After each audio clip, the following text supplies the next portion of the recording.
السلام عليكم العائلة، كنتمنى تكونوا بخير وعلى خير وفي احسن الاحوال يا ربي. ورمضان مبارك كريم يدخلوا عليكم بالصحة والسلامة وكل ما كتمنوا. اليوم ان شاء الله غنشارك معكم بريوات دقيقة 90 ساهلين اقتصاديين دغيا كيوجدوا. نمشيو ان شاء الله المقادير وطريقة التحضير.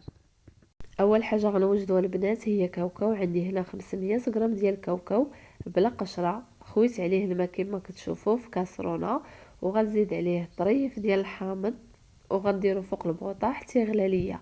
غير طلع ليا الغليه صافي غنحيدو وغنصفيه. من بعد ما غنصفيه غنزيد عليه الماء للمره الثانيه صافي، وغنرجعو فوق البوطه حتى طلع ليا ديك الغليه صافي، وغنحيدو ونصفيه. هنايا كما كتشوفوا زدت عليه الماء للمره الثانيه. كما قلت لكم غنرجع فوق البوطه، غير طلع الغليه غنحيدو نصفيه وغنشفو وغندهنو بشويه ديال الزيت، ما تكثروش الزيت، وغندخلوه للفران. الا بغيتو تقليوه ممكن تقليوه. انا غندخلوه للفران، غنخليه على نار بهيله حتى يتحمر ليا وغنطحنوه. ومن بعد ارجع معكم. هنا من بعد ما تحمر ليا كاوكاو طحنته، ما نطحنوش حتى نيلوه، نخليوه مهرمش واحد شويه رقيق، ما نخليوش غليظ وما نيلوهش بزاف. عندي هنا كما كتشوفوا معايا عندي نيسلي كراميل، هو اللي غنجمع به الخليط ديالي. وعندي 100 غرام ديال اللوز اللي درته في الماء مغلي وحيدت ليه القشره وخليته حتى نشف ليا مزيان حتى هو راه غنطحنو. وعندي معلقه ديال المزهر ومعلقه ديال الزبده تكون من نوعيه جيده، وعندي معلقه ديال القرفه وقبصه ديال الملح. دابا غنجمع المكونات ديالي. غنطحن اللوز كما كتشوفوا هنايا، راني طحنت اللوز، انا كنطحن غير بالهاشوار. غنضيف اللوز ديالي على كاوكاو كما قلت لكم عندي 100 غرام صافي، وغنزيد عليهم باقي المكونات. غنزيد معلقه ديال القرفه وقبصه ديال الملحه، وغنزيد معلقه ديال الزبده ومعلقه ديال المزهر صافي، وغنجمع المكونات ديالي مزيان حتى ينسجموا لي هاد المكونات. وديك الساعه غنجمع بنيسلي كراميل.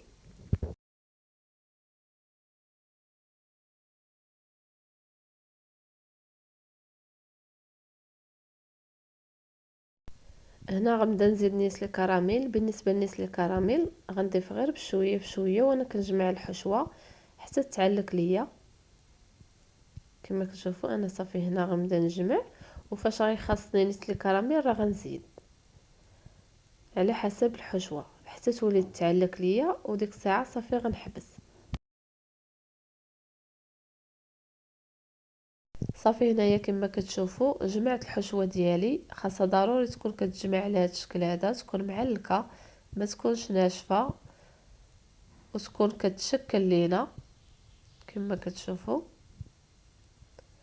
صافي دابا غنوريكم القياس اللي استعملت ديال نيسلي كراميل، هو هذا كما كتشوفوا. هنا البنات شكلت الحشوه ديالي، شكلتها على شكل كويرات. بالنسبه لكل كره درت فيها 8 غرام، عبرتهم درت فيهم 8 غرام وفرشت ليهم السلوفان وغطيتهم بالسلوفان باش ما ينشفوش ليا، ضروري نغطيوهم. وغندوزو دابا باش غنشكلوا البريوات ديالنا. خليكم معايا. هنا البنات خديت الورقه ديال البخار صافي. دابا غنبدا نقطعها. هنا رديت في التقطاع. بالنسبه للعبار كنعبر 3 صبعان تقريبا هكاك شي 4 سنتيم، والاولى اللي كنقطع راه نعبر بها.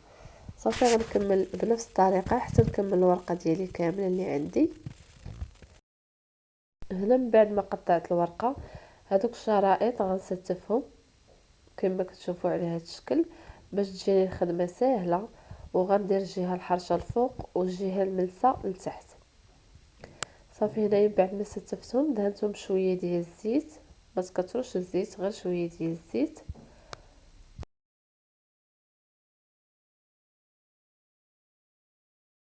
وغناخذ الحشوه وغنحطها في هاد الشرائط كاملين اللي ستفت صافي. وغنبدا نطوي البريوات ديولي. هنايا كما كتشوفوا غنطوي على هذا الشكل هذا دائما، وكنضغط بصبعي باش تمشي الحشوه لدوك الجوانب ما يبقاوش لينا خاويين. انا كنطوي في نفس الوقت كنقاد وكنعمر الجوانب صافي. وغنجمع البريوه ديالي كامله وغندهن في الاخير بالدقيق مخلط مع شويه الماء باش الورقه تلصق لينا وما تحلش لينا البريوه. ودوك الزوائد غنحيدهم بالمقص نقطعهم صافي. غنكمل بنفس الطريقه حتى نكمل البريوات ديالي كاملين ومن بعد ارجع معكم.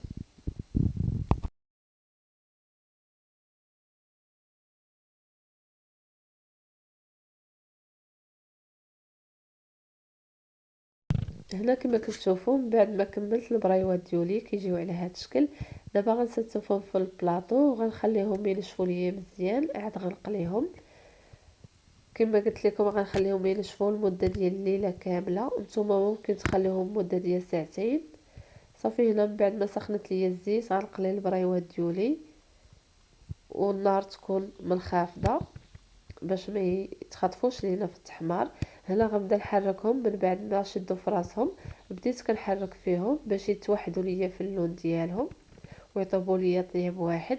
هنا من بعد ما تحمروا وذهبوا درتهم في العسل.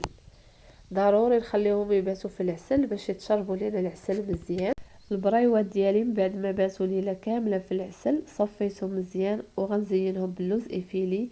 بالنسبه للتزيين كيبقى على حسب الرغبه ديالكم، زينوا باش ما بغيتو.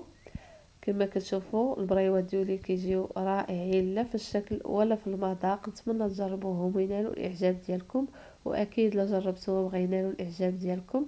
ما تنساوش تبارطاجيو الفيديو مع الاهل والاصدقاء فضلا وليس امرا. واللي ما مشتركش في القناه يشترك في القناه باش يوصلكم كل جديد. ودابا غنوريكم الشكل ديالهم من الداخل كيفاش كيجيو. غنقطع لكم وحده باش غتشوفوها من الداخل كيفاش كتجي معلكه. كيجيو غزالين البنات رائعين. نتمنى تجربوهم ودغيا كيوجدوا. كما كتشوفوا من الداخل كيجيو معلكين وشاربين العسل كما كتشوفوا معايا. غزالين البنات نتمنى تجربوهم. نتمنى الوصفه ديال اليوم تنال الاعجاب ديالكم ونتلاقاو ان شاء الله في فيديو جديد مع وصفه جديده.